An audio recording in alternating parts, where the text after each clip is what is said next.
भाई जी fitter circulation इतना मुश्किल क्यों है यार, मैं तो बहुत कंफ्यूज हो गया। तूने अभी तक आर्यन मनीष को फॉलो नहीं किया? नहीं अभी तक तो नहीं किया। जल्दी से फॉलो कर। चला बताता हूँ। ये फीटर सर्कुलेशन स्टार्टिंग प्लेसेंटा से होती है। प्लेसेंटा जो कि मदर के साथ अटैच होता है, वो सीजन रिच ब्लड कैरी करता है by umbilical cord. Umbilical cord से ये सीधा पहले अम्बलाइकल वेन जाती है। अम्बलाइकल वेन से होते हुए ये लीवर की तरफ पहुंचती है।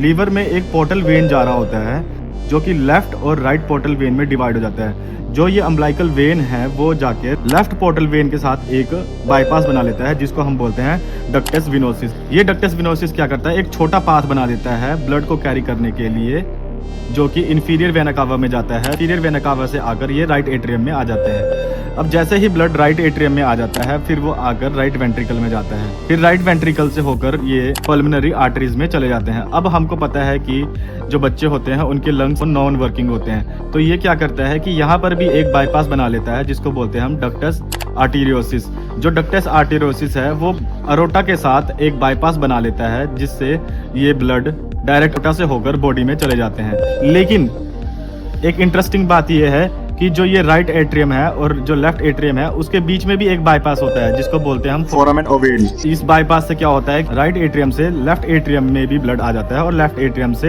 लेफ्ट वेंट्रिकल में आता है और लेफ्ट वेंट्रिकल से ये होकर फिर वापस अरोटा में जाता है। ये डिसेंडिंग अरोटा से होते हुए नीचे आता है, इलियक आर्टरीज में पहुंच जाता है, जो कि डिवाइड होता है लेफ्ट इलियक आर्टरी और राइट इलियक आर्टरीज।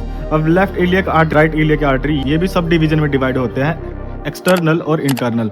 जो एक्सटर्नल होता है वो वापस बॉडी में चला जाता है, लेकिन जो इंटरनल इलियक आर्टरीज होते हैं वो हमारे दो अम्बलाइकल आर्टरीज बनाते हैं और वापस से प्लेसेंटा में अटैच हो जाते हैं। तो अब हम इस फ्लो चार्ट की मदद से समझेंगे। पहले ब्लड आता है प्लेसेंटा में, फिर अम्बलाइकल कॉर्ड से अम्बलाइकल वेन में, अम्बलाइकल वेन से फिर इसमें left branch of portal vein, left branch के साथ और इंफीरियर वेना कावा के बीच में एक बाईपास बनता है जिसको बोलते हैं हम डक्टस विनोसिस। और ये फिर इंफीरियर वेना कावा से होकर राइट एट्रियम में पहुंचता है। और अब हमारे पास दो पाथ बन जाते हैं। पहला है फिर ये राइट वेंट्रिकल में जाता है, फिर पल्मोनरी आर्टरी और अरोटा के बीच में एक बाईपास बनता है जिसको हम बोलते हैं डक्टस आर्टीरियोसिस।